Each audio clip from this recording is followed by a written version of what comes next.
हमारी पृथ्वी रहस्यों से भरी पड़ी है, उन अनसुलझे पहेलियों से जो हमें सोचने पर मजबूर करती है। कभी किसी सुनसान टापू पर मिली लाश जिसकी पहचान आज तक नहीं हो पाई, तो कभी किसी शांत शहर में हुई ऐसी वारदात जिसने लोगों को हिला कर रख दिया। ये अनसुलझे रहस्य हमें डराते भी हैं और साथ में ही अपनी ओर खींचते भी हैं। ठीक उसी तरीके से 1987 में अमेरिका के 2 टीवी चैनलों पर एक ऐसा रहस्यमय वाकया हुआ। इस घटना ने टेक्नोलॉजी की दुनिया को हिला कर रख दिया और आज भी ये एक अनसॉल्व्ड मिस्ट्री बनी हुई है। ये उस समय की बात है जब कंप्यूटर हर घर में नहीं था और हैकिंग पॉसिबल था ही नहीं। क्या हुआ, आइए हम जानते हैं।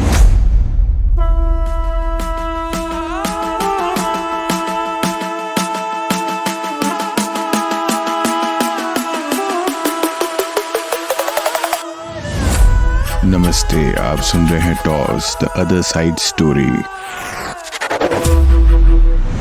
22 नवंबर 1987 शिकागो की रात। ठंड हड्डियों को कपा रही थी। लोग अपने अपने घरों में दुबके थे। टीवी के सामने बैठे कुछ लोग अपने पसंदीदा शो देख रहे थे। WGN चैनल पर चल रहे न्यूज के बीच अचानक एक अजीब सी आवाज सुनाई दी। तस्वीर धुंधली हो गई और स्क्रीन पर एक चेहरा उभरा जो किसी बुरे सपने जैसा था। यह चेहरा था मैक्स हेडरूम का। अब आप सोच रहे होंगे कि मैक्स हेडरूम कौन था। यह 80 के दशक का एक फेमस टीवी कैरेक्टर था, एक कंप्यूटर जनरेटेड पर्सनालिटी जो न्यू कोक के लिए विज्ञापनों में आता था। लेकिन टीवी पर दिख रहा यह मैक्स हेडरूम बिल्कुल अलग था। उसने एक अजीब सा मास्क पहना था, उसकी आवाज काफी बिगड़ी हुई थी और वह अजीबोगरीब हरकतें कर रहा था। पीछे एक घूमती हुई मेटल शीट लगी थी जिससे लग रहा था मानो वह किसी लो बजट साईफाई मूवी में फंस गया हो। कुछ सेकंड बाद ये सब गायब हो गया और न्यूज फिर से शुरू हो गया, मानो कुछ हुआ ही नहीं था। लेकिन यह बस शुरुआत थी। कुछ घंटे बाद WTTW चैनल पर लोग डॉक्टर हु का एक एपिसोड देख रहे थे।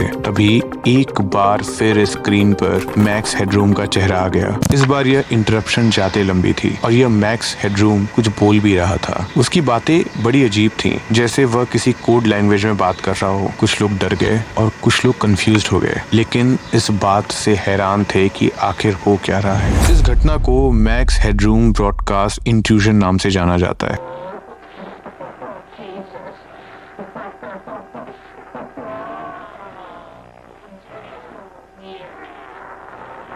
एक ऐसा हैकिंग इंसिडेंट जिसने पूरी दुनिया को हिला कर रख दिया था। यह कोई ऑर्डिनरी प्रैंक नहीं था, बल्कि एक ऐसा केयरफुली प्लान्ड एक्ट था जिसे अंजाम देने वाले आज तक नहीं पकड़े जा पाए। मैक्स हेडरूम पॉप कल्चर का एक आइकन। मैक्स हेडरूम को समझने के लिए हमें 80 के दशक के पॉप कल्चर को समझना होगा। यह वो दौर था जब कंप्यूटर ग्राफिक्स अभी नई थी और max headroom computer generated character का एक अर्ली एग्जाम्पल था। वह क्लेवर था, विटी था और लोग उसे काफी पसंद करते थे। उसका इस्तेमाल न्यू कोक के एडवर्टाइजमेंट्स में भी किया गया और उसकी कल्ट फॉलोइंग क्विकली बन गई थी। लेकिन 1987 की उस रात को मैक्स हेडरूम की इमेज हमेशा के लिए बदल गई। Theories and speculations. Max headroom intrusion के पीछे कौन था? यह सवाल का जवाब आज तक किसी को नहीं पता। कई थ्योरीज हैं। कुछ लोग कहते हैं कुछ डिसग्रंटल्ड फॉर्मल एम्प्लॉइज का काम रहा होगा चैनल के, तो कुछ कहते हैं कि हैकर्स का कोई बड़ा प्रैंक था। एक थ्योरी ये भी है कि यह किसी सीक्रेट सोसाइटी का मैसेज था। लेकिन सच्चाई जो भी है, इस इंट्रूशन ने लोगों को यह दिखा दिया कि टेक्नोलॉजी जितनी भी पावरफुल हो, इसका मिसयूज कभी भी हो सकता है। आफ्टरमैथ। मैक्स हेडरूम के इंट्रूशन के बाद FCC अर्थात फेडरल कम्युनिकेशन कमीशन ने इन्वेस्टिगेशन शुरू की, लेकिन उन्हें कोई ठोस सबूत नहीं मिला। यह केस आज तक भी अनसॉल्व्ड है। मैक्स हेडरूम इंट्रूशन एक हैकिंग इंसिडेंट नहीं था, बल्कि एक कल्चरल फिनोमेना भी था। इसने हमें टेक्नोलॉजी की डार्क साइड दिखाई।